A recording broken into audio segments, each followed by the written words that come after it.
ঠাকুরগাঁওয়ে বেসরকারি শিক্ষা প্রতিষ্ঠানে শিক্ষার্থীদের 2 ভাগে টিউশন ফি নির্ধারণ করা হয়েছে। গত বছরের চেয়ে অর্ধেক টিউশন ফি করায় স্বস্তির কথা জানিয়েছে শিক্ষার্থী ও অভিভাবকেরা। আরকে স্টেট উচ্চ বিদ্যালয়ের সামনে থেকে যুক্ত হচ্ছেন সহকর্মী এম এ সামাদ। সামাদ, এই যে টিউশন ফি অর্ধেক করায় আসলে শিক্ষার্থী বা অভিভাবকরা কি বলছেন, তাদের প্রতিক্রিয়া জানাবেন।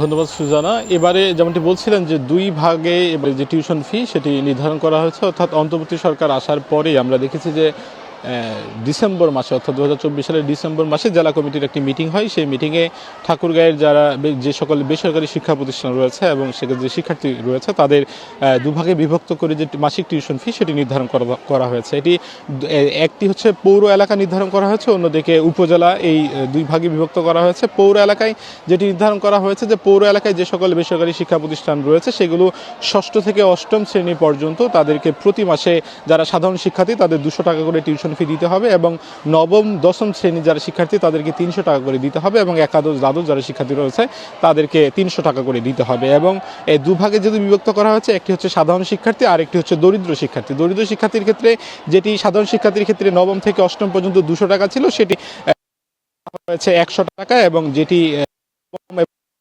300 টাকা ছিল সেটি টাকা করা হয়েছে এবং একাদশ দ্বাদশে যেটি 250 টাকা ছিল সেটি 150 টাকা করা হয়েছে। এটি শুধুমাত্র পৌর এলাকার ক্ষেত্রে, অর্থাৎ আর উপজেলার ক্ষেত্রে কিন্তু সেটিকে আরও কমিয়ে আনা হয়েছে। সাধারণ শিক্ষার্থী যেখানে 200 টাকা করা হয়েছে সেখানে যারা শিক্ষার্থী তাদেরকে 100 টাকা করা হয়েছে এবং নবম দশম যারা রয়েছে তাদের যেখানে 200 টাকা, তাদের দরিদ্র শিক্ষার্থীদের ক্ষেত্রে 150 টাকা করা হয়েছে। অর্থাৎ এর আগের বারে আমরা দেখেছি, অর্থাৎ এই মাসিক যে টিউশন ফি সেটি নির্ধারণ করার আগে আমরা দেখেছি কোনো শিক্ষা প্রতিষ্ঠান 500 টাকা, কোনো শিক্ষা প্রতিষ্ঠান 600 টাকা এবং কোনো শিক্ষা প্রতিষ্ঠান 700 টাকা করে প্রতি মাসে শিক্ষার্থীদের কাছে টিউশন ফি নিতেন। কিন্তু এই নতুন করে কমিটি করবার পর, গণঅভ্যুত্থানের পর এই যে আবার একেবারেই সীমিত করে নেওয়া দরিদ্র শিক্ষার্থীর আরও একটি যে মাসিক টিউশন ফি, এটি একেবারেই খুব কম করার কারণে আমরা অনেক শিক্ষার্থীর সঙ্গে কথা বলেছিলাম এবং যারা অভিভাবক রয়েছে তাদের সঙ্গে আমরা কথা বলেছিলাম। তারা কিন্তু বলছেন যে এর আগে এখন যে 3 মাসে যে টিউশন ফিটা তারা দেবেন সেটি তাদেরকে অর্থাৎ 1 মাসে যে টিউশন ফিটা দিবেন সেটি অন্যান্য আগের বার হতো যে 3 মাসের টিউশন ফির সমপরিমাণ, অর্থাৎ 1 মাসেই 3 মাসের এখনকার সমপরিমাণ। অর্থাৎ এখন যদি তাদেরকে 100 টাকা দিতে হচ্ছে, এর আগে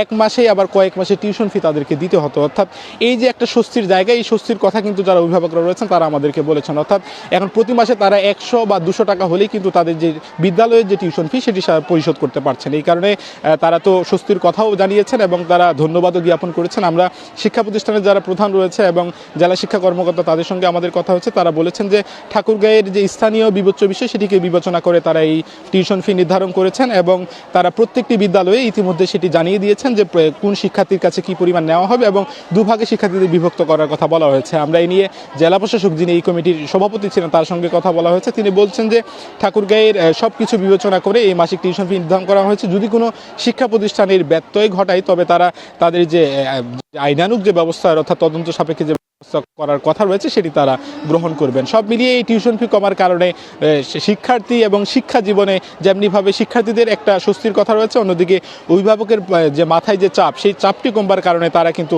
আলাদা ধরনের যে একটি আমেজ বা যে উৎসাহ সেটিও কিন্তু আমরা তাদের মাঝে লক্ষ্য করেছি। সব মিলিয়ে তাদেরও প্রত্যাশা শিক্ষাক্ষেত্রে যদি তাদের এই স্বস্তি ফিরে তবেই আরও বেশি চাপ কমবে এবং শিক্ষার্থীরাও ভালোভাবে পড়াশোনা করতে পারবে। সুজানা।